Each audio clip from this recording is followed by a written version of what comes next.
Our channel. ఈరోజు మనం Java యొక్క ఇంటర్వ్యూ క్వశ్చన్స్ అండ్ ఆన్సర్స్ గురించి తెలుసుకుందాం విత్ ఎగ్జాంపుల్స్తో. సో నేను చెప్పే క్వశ్చన్ అండ్ ఆన్సర్స్ కనుక మీకు అర్థమైతే తప్పకుండా లైక్ చేయండి, అలాగే షేర్ చేయండి, సబ్స్క్రైబ్ చేయండి ఫ్రెండ్స్. మీకు ఈ వీడియో కనుక నచ్చింది లేనిది తప్పకుండా కామెంట్ చేయండి. జావాలో ఫస్ట్ క్వశ్చన్ చూద్దాం. వాట్ ఈజ్ జావా? అంటే Java is the high level. అంటే జావా ఏం చేస్తుంది అంటే సోర్స్ కోడ్ని బైట్ కోడ్లోకి కన్వర్ట్ చేస్తుంది. అలాగే జావా అనేది ఆబ్జెక్ట్ ఓరియంటెడ్ ప్రోగ్రామింగ్ లాంగ్వేజ్ అవుతుంది. అంటే మనం జావాలో క్లాసెస్ అండ్ ఆబ్జెక్ట్స్ని యూజ్ చేస్తాం. వీటి వల్ల మనకి వర్క్ అనేది ఈజీ అవుతుంది. అంటే ఫర్ ఎగ్జాంపుల్ సి కానీ C++ కానీ ఒక వర్క్ని 10 టైమ్స్ చేసింది అనుకోండి, అదే వర్క్ని జావా ఓన్లీ 1 టైం చేస్తుంది. అంటే 10 టైమ్స్ చేసే వర్క్ని జావా 1 టైంకి చేంజ్ చేస్తుంది. సో దీనివల్ల జావా అనేది ఆబ్జెక్ట్ ఓరియంటెడ్ అవుతుంది. అలాగే రోబస్ట్ అంటే స్ట్రాంగ్ అని అర్థం. అంటే ఈ జావా అనేది ఎందుకు స్ట్రాంగ్ అయ్యింది అంటే దీంట్లో మంచి ఫ్యూచర్ ఉంటేనే కదా స్ట్రాంగ్ అవుతుంది. అంటే మనకి జావాలో ఎక్సెప్షన్ హ్యాండ్లింగ్ అలాగే మెమొరీ మేనేజ్మెంట్ అనేది కాన్సెప్ట్స్ అనేవి ఉంటాయి. సో దానివల్ల జావా అనేది స్ట్రాంగ్ అవుతుంది. అంటే మనకి సి లాంగ్వేజ్లో పాయింటర్స్ ఉంటుంది. పాయింటర్స్ అనేవి ఎందుకు యూజ్ చేస్తాం? సి లాంగ్వేజ్లో పాయింటర్స్ అనేవి మెమొరీ మేనేజ్మెంట్ కోసం, అంటే మెమొరీని మేనేజ్ చేయడం కోసం, మెమొరీ అలొకేషన్ కోసం పాయింటర్స్ని యూజ్ చేస్తాం. అయితే ఈ జావాలో ఏమవుతుంది అంటే మెమొరీని అలొకేట్ చేయడం అలాగే డీఅలొకేట్ చేయడం దానికి అదే చేసుకుంటుంది. సో దానివల్ల జావా అనేది రోబస్ట్ లాంగ్వేజ్ అయింది. అలాగే సెక్యూర్ ప్రోగ్రామింగ్ లాంగ్వేజ్. అంటే జావా అనేది సెక్యూరిటీని ప్రొవైడ్ చేస్తుంది. అంటే జావా రాకముందు నెట్ని ఎక్కువగా యూజ్ చేసేవారు. సో అప్పుడు మనకి సెక్యూరిటీ అనేది ఉండేది కాదు. సో జావా వచ్చిన తర్వాతే మనకి నెట్కి, ఇంటర్నెట్కి కానివ్వండి, ఏ వర్క్ అయినా సరే సెక్యూరిటీని ప్రొవైడ్ చేస్తుంది. అలాగే ప్లాట్ఫామ్ ఇండిపెండెంట్. జావా అనేది ప్లాట్ఫామ్ ఇండిపెండెంట్ ఎందుకు అయింది అంటే మనం జావాలో రాసిన ప్రోగ్రామ్ అనేది ఒక సిస్టంలో కంపైల్ చేసి ఎగ్జిక్యూట్ చేసిన ప్రోగ్రామ్ని మనం ఏ సిస్టంలోకైనా సరే దాన్ని తీసుకువెళ్ళి ఎగ్జిక్యూట్ చేయడానికి యూజ్ అవుతుంది. సో అందువల్లే ప్లాట్ఫామ్ ఇండిపెండెంట్ అయింది. అంటే ఏ సాఫ్ట్వేర్ మీద కూడా ఆధారపడదు. మనం విండోస్లో కంపైల్ చేసి ఎగ్జిక్యూట్ చేసాం, అదే క్లాస్ ఫైల్ని తీసుకుని వెళ్ళి, అంటే మనకి జావాలో డాట్ క్లాస్ ఫైల్ని ఇస్తుంది. అంటే మనకి సి లాంగ్వేజ్ ఉందనుకోండి, అది కంపైల్ చేసినప్పుడు జీరోస్ని వన్స్ని ఇస్తుంది కదా. సో ఇక్కడ అయితే ఆ సింబాలిక్ క్యారెక్టర్స్ని ఇస్తుంది. అంటే సింబాలిక్ కోడ్ని ఇవ్వడం వల్ల ఈజీ అవుతుంది. అంటే దానివల్ల ఇండిపెండెంట్ అవుతుంది, వేరే సాఫ్ట్వేర్ మీద కూడా ఆధారపడదు. ఇదే డాట్ క్లాస్ ఫైల్ని తీసుకెళ్ళి ఎనీ సిస్టమ్, ఏ సిస్టంలో సరే మీరు రన్ చేయొచ్చు. అంటే కంపైల్ చేయాల్సిన అవసరం లేదు, డైరెక్ట్గా ఎగ్జిక్యూట్ చేస్తే ఆ ప్రోగ్రామ్ అనేది ఎగ్జిక్యూట్ అవుతుంది. అది ల్యాప్టాప్ అవ్వచ్చు, కంప్యూటర్ అవ్వచ్చు, ఏదైనా సరే దేంట్లో అయినా సరే అది కంపైల్ అవుతుంది. సో అందుకని ప్లాట్ఫామ్ ఇండిపెండెంట్ అవుతుంది. అదే C++ అయితే ప్లాట్ఫామ్ డిపెండెంట్ అవుతాయి. అలాగే ఇది హై పర్ఫార్మెన్స్. అంటే వర్క్ అనేది ఫాస్ట్గా అవడం వల్ల దీన్ని హై పర్ఫార్మెన్స్ అంటారు. అలాగే మల్టీ థ్రెడెడ్ ఎందుకు అయింది అంటే మనకి C++ చూసినట్లయితే అది ప్రొసీజర్ ఓరియంటెడ్. అంటే స్టెప్ బై స్టెప్ జరుగుతుంది ప్రాసెస్ అనేది వీటిలో. అంటే ఒక స్టెప్ కంప్లీట్ అయిన తర్వాత నెక్స్ట్ స్టెప్కి వెళ్తాం. మధ్యలో ఉన్న స్టెప్స్ని జంప్ అవ్వడం అలాంటివి ఉండవు కదా. అంటే C++లో అంటే సి ఉందనుకోండి, స్ట్రక్చర్ ప్రోగ్రామింగ్ లాంగ్వేజ్ ఒక స్టెప్ తర్వాత ఒక స్టెప్ని చూసుకుంటూ వెళ్తుంది. అది మల్టీ థ్రెడెడ్ ఏం చేస్తుంది అంటే మనకి ఒక స్టెప్లో ఏదైనా మిస్టేక్ ఉంటే ఆ స్టెప్ని లీవ్ చేసి నెక్స్ట్ స్టెప్కి వెళ్తుంది. ఆ నెక్స్ట్ స్టెప్లో కూడా ఏమైనా మిస్టేక్స్ ఉంటే మళ్ళీ నెక్స్ట్ స్టెప్కి వెళ్తుంది. అంటే అక్కడితో ఆగిపోకుండా కంటిన్యూ అవుతుంది. సో అందువల్ల ఇది మల్టీ థ్రెడెడ్ అవుతుంది. So and portable programming language. Portable అంటే మనం స్మాల్ టీవీస్ చూస్తూ ఉంటాం, పోర్టబుల్ టీవీస్ని. అవి ఎక్కడికైనా ఒక ప్లేస్ నుండి ఒక ప్లేస్కి ఈజీగా మూవ్ చేయగలుగుతాం. సో జావా ప్రోగ్రామ్స్ కూడా ఒక సిస్టమ్ నుండి ఒక సిస్టమ్కి ఈజీగా మూవ్ అవుతాయి. అంటే ఆ సిస్టంలో జేవిఎం అనే ఫైల్ ఉంటే, జేవిఎం అనేది ఇన్స్టాల్ అయి ఉంటే సరిపోతుంది. అంటే మన సిస్టంలో చేసిన ప్రోగ్రామ్ని వేరే సిస్టంలో ఈజీగా ఎగ్జిక్యూట్ అవుతుంది విత్ జేవిఎంతో. సో అంటే జావా అనేది హై లెవెల్, అలాగే object oriented, robust and secure programming language. అలాగే ఇది platform independent, high performance, multi threaded and portable programming language. It was developed by James Gosling in June 1991. అంటే electronic డివైజెస్ని use చేసి, అంటే washing machine కానీ microwave కానీ దాంట్లో ఒక సాఫ్ట్వేర్ని ఇన్స్టాల్ చేసి దాంతో అంటే రిమోట్ కంట్రోల్ ద్వారా, అంటే వాటిని ఇప్పుడున్న వాటికంటే ఇంకా ఎక్కువ డెవలప్ చేయాలని చెప్పి, అంటే అప్పట్లో ఎక్కువ ఇంకా ప్రాసెస్ని ఇంప్రూవ్ చేయాలని, అప్డేట్ చేయాలని చెప్పి ఒక ప్రాజెక్ట్ని స్టార్ట్ చేశారు. వాళ్ళు చేసిన ప్రాజెక్ట్ అనేది ఎలక్ట్రానిక్ డివైజెస్ కంటే నెట్వర్కింగ్కి ఎక్కువగా యూజ్ అవుతుందని చెప్పి వాళ్ళకి అర్థమైంది. ఆ ప్రాసెస్లో వాళ్ళ ప్రాజెక్ట్స్ స్టార్ట్ చేస్తున్నప్పుడు, రన్ చేస్తున్నప్పుడు.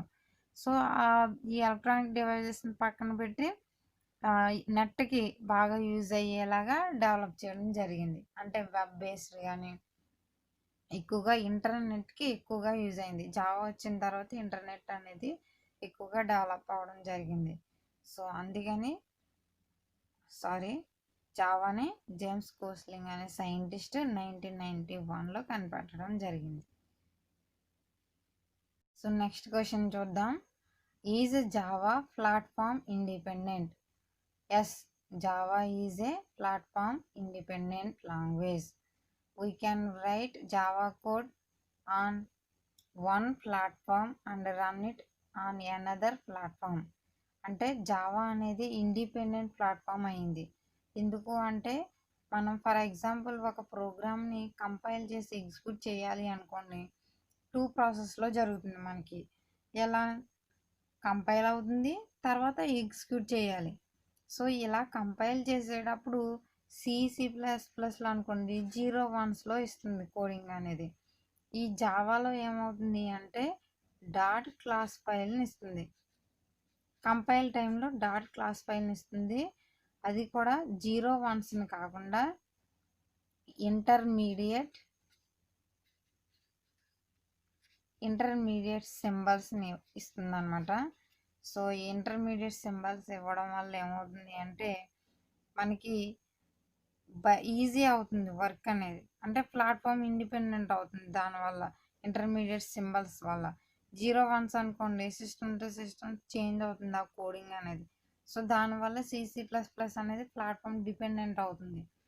సో ఇలా డాట్ క్లాస్ ఫైల్ని ఇస్తుంది కదా, ఇందులో 0 1s ఉండవు, ఇంటర్మీడియట్ సింబల్స్ ఉంటాయి. దీన్నే బైట్ కోడ్ అని పిలుస్తారు. సో ఈ బైట్ కోడ్ ఓన్లీ జేవిఎంకి మాత్రమే అర్థమవుతుంది. అంటే జేవిఎం అంటే జావా ప్రోగ్రామ్ని ఎగ్జిక్యూట్ చేసేది. అంటే ఇది జావాని ఇన్స్టాల్ చేసినప్పుడే జేవిఎం కూడా ఆటోమేటిక్గా ఇన్స్టాల్ అవుతుంది డిఫాల్ట్గా. సో జేవిఎం అంటే Java virtual machine. So Java virtual machine అంటే మనం రాసిన ప్రోగ్రామ్ డాట్ క్లాస్ ఫైల్ ఇస్తుంది కదా, ఈ డాట్ క్లాస్ ఫైల్ అనేది మనం ఒక సిస్టమ్ నుండి ఒక సిస్టమ్కి ఈజీగా మూవ్ చేయొచ్చు. అంటే మనం ఇక్కడ కంపైల్ చేసిన ఈ ప్రోగ్రామ్ అనేది వేరే సిస్టంలో ఈజీగా ఎగ్జిక్యూట్ అవుతుంది. అంటే దాన్ని మళ్ళీ కంపైల్ చేయాల్సిన అవసరం లేదు, డైరెక్ట్గా ఎగ్జిక్యూట్ చేయొచ్చు. ఇక్కడ అంటే చూడండి, Java code on one platform, ఒక ప్లాట్ఫామ్లో ఉంది, and run it another platform, వేరే ప్లాట్ఫామ్లో కూడా రన్ అవుతుంది ఈ డాట్ క్లాస్ ఫైల్ని. For example we can write and compile the code. ఒక సిస్టంలో రాసిన ప్రోగ్రామ్ని compile and code on Windows. అంటే విండోస్ సిస్టంలో మనం జావాని కనుక ప్రోగ్రామ్ రాసి కంపైల్ చేస్తే and can run the generated byte code. అది కంపైల్ చేసినప్పుడు మనకి బైట్ కోడ్ అనేది ఇస్తుంది కదా, ఇందుకు ఇంటర్మీడియట్ సింబల్స్ ఉన్నాయి కాబట్టి అది బైట్ కోడ్ని ఇస్తుంది. సో అదే ఇంటర్మీడియట్ సింబల్స్ ఉంటాయి, సో వాటిని బైట్ కోడ్ అంటారు. ఈ బైట్ కోడ్ అనేది on Linux or any other supported platform. అంటే మనం విండోస్లో రాసిన ప్రోగ్రామ్ని లైనక్స్ అవ్వచ్చు, లేకపోతే ఎనీ అంటే అదర్ సపోర్టెడ్ ప్లాట్ఫామ్, అంటే జేవిఎం సపోర్ట్ చేసే ఏ ప్లాట్ఫామ్లో అయినా సరే ఈజీగా రన్ అవుతుంది. ఇదే జావాకి మెయిన్ ఫ్యూచర్స్లో ఇది ఒకటి, ప్లాట్ఫామ్ ఇండిపెండెంట్ అనేది అవ్వడం. Next question, what is class? అంటే a class is a blueprint or template or prototype from which you can create the object of that class. అంటే క్లాస్ అంటే ఏంటి? జావాలో మనకి క్లాసెస్ అనేవి క్రియేట్ చేస్తాం. క్లాస్ అంటే ఫర్ ఎగ్జాంపుల్ ఒక employee ఉన్నాడు అనుకోండి, ఆ ఎంప్లాయీస్ని క్లాస్ అంటారు. అంటే ఒక ఎంప్లాయీస్ ఉన్నారు, వాళ్ళ ఎంప్లాయీస్ అంటే సాయిరామ్ అని, రామారావు అని ఎంప్లాయీస్ చాలామంది ఉంటారు కదా, ఆ ఎంప్లాయీస్ని ఆబ్జెక్ట్స్ అంటారు. అంటే హోల్ ఎంప్లాయీస్ని క్లాస్ అంటారు. ఆ ఎంప్లాయీస్ యొక్క నేమ్స్ని అంటే ఆ పర్సన్స్ని ఆబ్జెక్ట్ అంటారు. సో ఆ ఆబ్జెక్ట్లో మనకి డేటా ఉంటుంది, మెథడ్ ఉంటుంది. అంటే వేరియబుల్స్ ఆర్ ఫంక్షన్స్, మెథడ్స్నే ఫంక్షన్స్ కూడా అని పిలుస్తారు. అంటే ఈ క్లాస్లో మనం ఏమి వర్క్ చేయం. ఈ క్లాస్ అనేది ఎందుకు యూజ్ అవుతుంది అంటే ఆబ్జెక్ట్స్ని క్రియేట్ చేయడానికి. మనం క్రియేట్ చేసిన ఆబ్జెక్ట్కి క్లాస్ అనే నేమ్ని డిక్లేర్ చేస్తారు. సో అందుకోసం క్లాస్ అనేది యూజ్ అవుతుంది. సో ఫర్ ఎగ్జాంపుల్ మనకి ఆబ్జెక్ట్ అన్నాం అంటే ఆబ్జెక్ట్లో డేటా ఉంటుంది, మెథడ్ ఉంటుంది. అంటే ఈ డేటా అంటే variables. For example employee number కానీ, సాలరీ కానీ, డిపార్ట్మెంట్ కానీ వాటిని డేటా అంటారు.